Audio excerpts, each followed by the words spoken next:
మంత్రి పొంగులేటి శ్రీనివాసరెడ్డి శ్రీ సమ్మక్క సారలమ్మ జాతరలో శాశ్వత అభివృద్ధి పనుల పురోగతిని పరిశీలించి కొనసాగుతున్న సన్నాహాలను సమీక్షించారు. ప్రపంచ ప్రఖ్యాత జాతర సందర్భంగా మౌలిక సదుపాయాలను బలోపేతం చేయడం మరియు భక్తులకు మెరుగైన సౌకర్యాలను నిర్ధారించడంపై తనకి దృష్టి సారించామని మంత్రి తెలిపారు.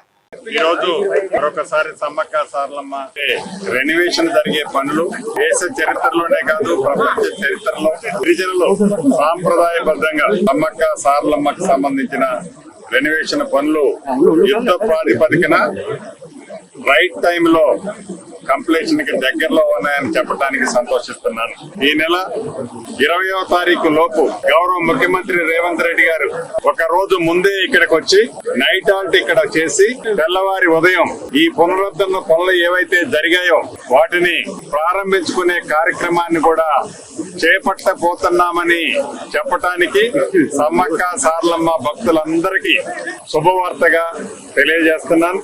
ఈ సంవత్సరం జాతరను పురస్కరించుకొని ప్రతి జాతరకి వచ్చేదానికంటే కూడా ఒక తెలంగాణ రాష్ట్రంలోనూ పరిసర ప్రాంతంలో ఉండే రాష్ట్రం ప్రజలనే కాకుండా దేశంలో ఉండే కోట్లాది మంది ప్రజలు ఈ సమ్మక్క సారలమ్మ జాతరకి ఇచ్చేస్తున్నారనేది ఇప్పటికే సమాచారం అందుతుంది. దానికి తగ్గట్టుగా పెద్ద ఎత్తున అన్ని ఏర్పాట్లు కూడా చేయటం జరుగుతుంది. మౌలిక వసతులతో పాటు అన్ని ఏర్పాట్లు కూడా ప్రభుత్వ పక్షాన చేయాలి అని గౌరవ ముఖ్యమంత్రి గారు ఆదేశించారు.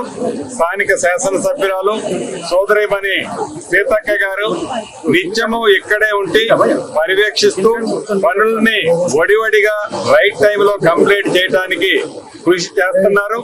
తప్పకుండా ఆ అమ్మవార్ల దయతో ఈ కార్యక్రమం, ఎందుకంటే మేము ఛాలెంజ్ గా ఈ ప్రభుత్వం చేపట్టింది, తక్కువ టైంలో రాతితో ఒక 200 సంవత్సరాల వరకు చెక్కు చెదరకుండా ఉండే విధంగా ఈ కార్యక్రమాన్ని చేపట్టింది మొదలు ఎలా పూర్తి చేయాలని అధికారులు కానీ మా సహచర మంత్రులు కానీ ప్రజా ప్రతినిధులు కానీ మీడియా మిత్రులు కూడా ఎప్పుడు కోఆపరేట్ చేస్తూనే ఉన్నారు. పాజిటివ్ గా కంప్లీషన్ కోసం సహకరించిన ప్రతి ఒక్కరికి, సహకరిస్తున్న ప్రతి ఒక్కరికి మరొక్కసారి అభినందనలు, కృతజ్ఞతలు.